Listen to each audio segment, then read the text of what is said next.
Call the member for Dawson. Thank you very much, Madam Deputy Speaker. I rise to highlight issues of both national significance and also of importance to my electorate of Dawson. Contrary to what this government would have us believe, people are doing it tough. And I know the Prime Minister and Treasurer have been eager to spruik about the economy and, of all things, that it's so much better than Greece, but they fail to mention how this government has emptied the country's bank account and racked up the biggest debt we've ever seen. The problem with this drunken sailor approach to running the economy is that it only works for so long. The money runs out, so the drunken sailor borrows more and more and more. Eventually, the government will reach a point where it can't keep borrowing and has to start paying it back. And while this government points the finger at other economies around the world that are in dire straits because they spent beyond their means, the fundamentals that drive the economy long term are getting out of control. People are hurting, and with the drunken sailor at the wheelhouse, it's only going to get worse. People are scared of the carbon tax for a reason. They call it a fear campaign, but it's simply a matter of telling the truth, and the truth is that people should be scared. The truth is electricity will cost more under the carbon tax. Rates will cost more under the carbon tax. Food will cost more under the carbon tax. The truth is everything will cost more under the carbon tax, and that's when families are already struggling. Businesses are struggling. Here's an example of how much more businesses will pay for electricity, just electricity, under a carbon tax. Bushman's Bread in Mackay, an increase of between $18,000 and $24,000 under the carbon tax. Harrop Park Country Club, an increase of between $39,600 and $52,800 under the carbon tax. GNS Engineering, an increase of somewhere between $63,000 and $84,000 under the carbon tax. So we will be looking at an additional cost of $84,000 for that business for electricity because of the carbon tax. And how does a small business or a growing business offset a cost like that?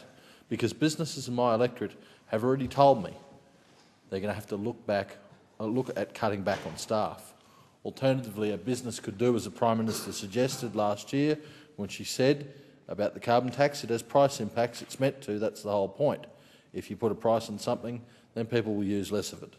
So the Prime Minister, the Labor Party, the Greens, the collection of independents, they think that by increasing the cost of electricity that Bushman's Bread, a bakery in Mackay, is going to cut back and only bake half a loaf of bread or half-bake a loaf of bread, one of the two. But the problem is that this tax is a half-baked plan from a half-baked government that is half-confident in its own leader. They haven't even got a mandate for the carbon tax. Business owners didn't give them that mandate, and neither did the families that they employ, who are already struggling. Families living in Mackay are bearing the brunt of the resources boom. It's a boom for some, but not everyone is working in the mines. And the increased demand in the city has driven up prices as businesses compete for resources, especially labour, and people compete for housing. If you're not employed in the resources sector but stuck renting an average home for $500 a week or more, you are going to be struggling. In nearby Moranbah, where rents range from $1,400 to $3,200 a week, if you're not in the resources sector, you were squeezed out of town a long time ago. In the nearby Whitsundays, there's one industry, and that is tourism. How can a family not be struggling in this region when they have suffered several cyclones, including a direct hit, had the tourism destination's image trashed by the media, creating the impression that all of Queensland was at one stage flooded out? And to top things off, a tourist destination relying on international visitors will always struggle to come out of the global financial crisis when the skyrocketing Australian dollar is deterring overseas visitors and driving domestic tourism offshore. Tourism is an exporter and a price taker. If Australian tourist destinations can't compete with overseas destinations, and Australian tourism just doesn't do business. So why on earth would this government introduce a carbon tax that Australian companies in tourism will have to pay, including airlines, including marine operators, and their overseas competitors won't have to pay? That is driving business out of the country and locking the door behind them. The same applies to the northern parts of my electorate, where the entire economy of the Burdekin is underpinned by the sugar industry, and it's our second biggest market in Mackay. Sugar, another export market, another price taker. This is another industry that will have to pay the costs of this ridiculous carbon tax and will not be able to pass those costs onto their overseas customers. Cane Growers estimates, the peak body, Cane Growers estimates the carbon tax will cost farmers more than $80 million in its first 5 years. So if people are hurting now, worse is to come. This government made a big deal at budget time last year that the budget was all about jobs, jobs, jobs. Well, with deference to the tourism industry, where the bloody hell are they? For the first time in 20 years, Australia recorded a zero jobs growth. That's with a government focusing on jobs creation and before the carbon tax was even started. What will the carbon tax contribute to jobs growth? It won't boost jobs, that's for sure. So where are the green jobs going to come from? Well, nowhere, but we can see where the jobs will go. You can't push business offshore, you can't push industry offshore, you can't push manufacturing offshore without pushing the jobs offshore as well. People in Mackay, locked in big mortgages, can't afford to be unemployed. In the Whitsundays, the remaining businesses can't afford to operate if the community sees further job losses. In the Burdekin, job losses would kill the town and destroy our nation's food production capacity. In Townsville, in suburbs like Wulguru and Oonooba, we have battlers all already struggling to make ends meet. How do they feel when they see the government imposing a carbon tax and then wasting taxpayer dollars on the other hand? What do they feel when they read about this government delivering set-top boxes for $698 when they know they can walk down to the local retailer and get one for $19 off the shelf? It's no wonder these people feel that they are the forgotten families. They have had enough of the drunken sailor approach. They've had enough of this government pandering to a handful of minority interest groups in the capital cities. I'm very fortunate to be an electorate that's driving the economy of this nation. My constituents are proud of what they're contributing. The wealth of the country is produced by hard work and long hours, put in by people in regional Australia. It's the wealth that's keeping the nation afloat. What they are not proud of is the disdain with which they're treated by this government. They work hard, they pay high taxes, they pay the high cost of living, the high cost of housing, and this government rewards them by taxing them more. They put the world's biggest carbon tax on everything and give these hard workers nothing in return.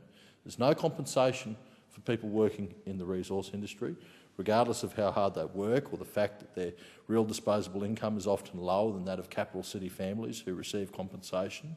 They want the government to stop wasting the wealth of regional Australia, the wealth that regional Australia generates, and they want the government to start investing in regional infrastructure required for sustained wealth generation. They want to see a fair share come back to the region in the form of roads, in the form of a safe and reliable national highway, in the form of the same sort of social infrastructure that capital city families take for granted.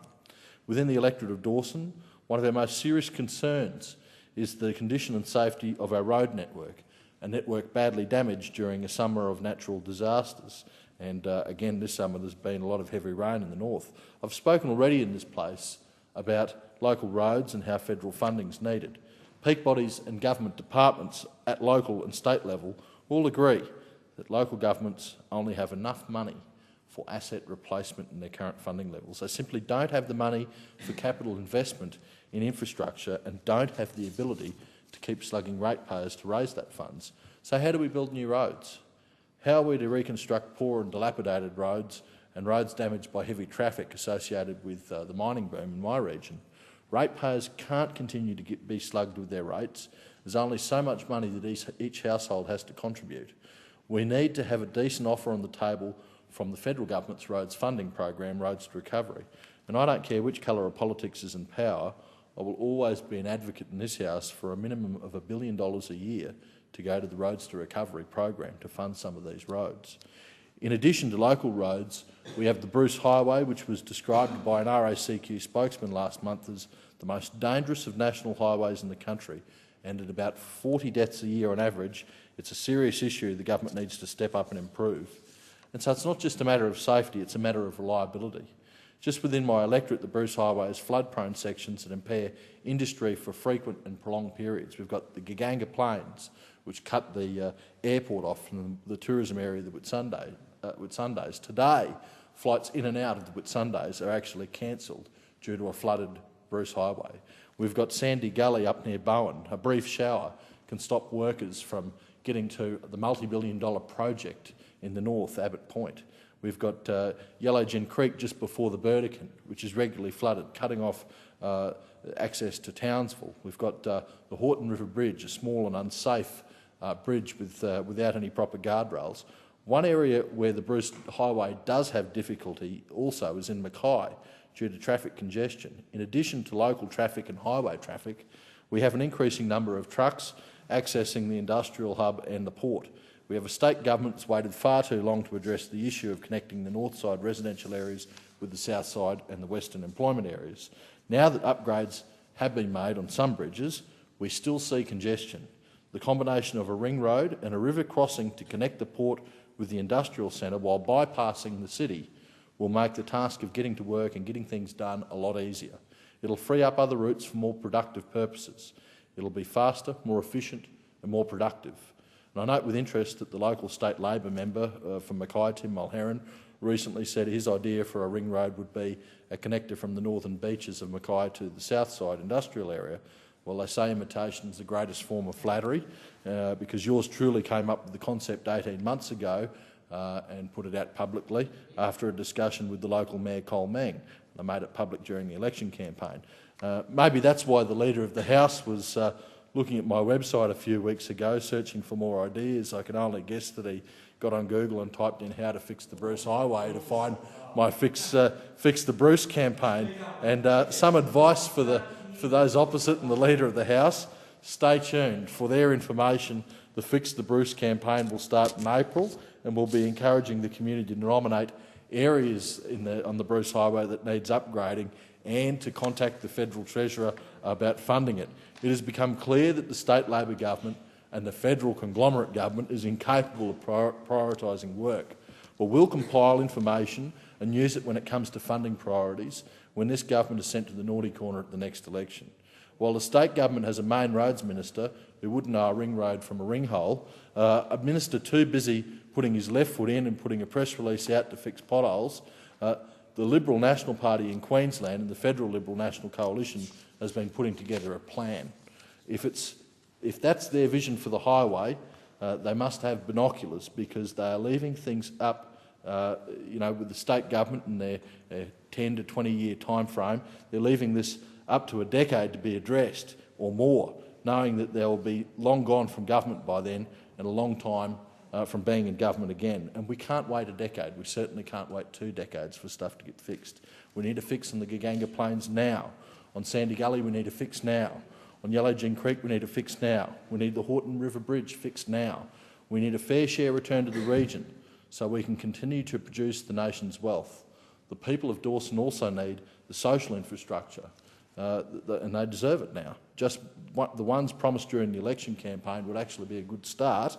I have growing concerns about the red tape and bureaucracy that the government's putting in place for local groups who were promised funding during the 2010 election campaign, and that's a concern when you look at the long list of infrastructure that's needed. That Mackay Ring Road I spoke of, a critical piece of infrastructure that will remove obstacles for the mining sector. An upgraded road network is also required in the Pageant industrial sector that services the resource sector. The upgrade should include a Connors Road bridge and a duplication of Milton and Paradise Streets, taking access to 4 lanes.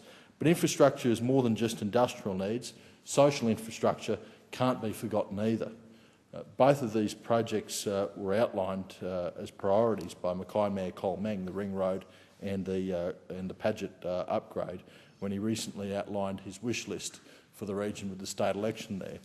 And the Mayor rightly included important infrastructure projects on his list that were to do with the community and social infrastructure as well. I note in particular the community's need for an upgrade to the showgrounds, a $20 million redevelopment that's needed, projects in the northern beaches of Mackay, notably a $6 million community hub and a $2.5 million injection into sporting infrastructure in that growing residential area of Mackay. The Mayor knows, as do the people of North Queensland, that simply ripping money out of the regions through a mining tax or with the state government with mining royalties, not to mention through a carbon tax, is not sustainable in the long term. The government must recognise the needs of regional communities by allocating appropriate funding and getting value for the dollars that are coming out of these regions. Thank you very much.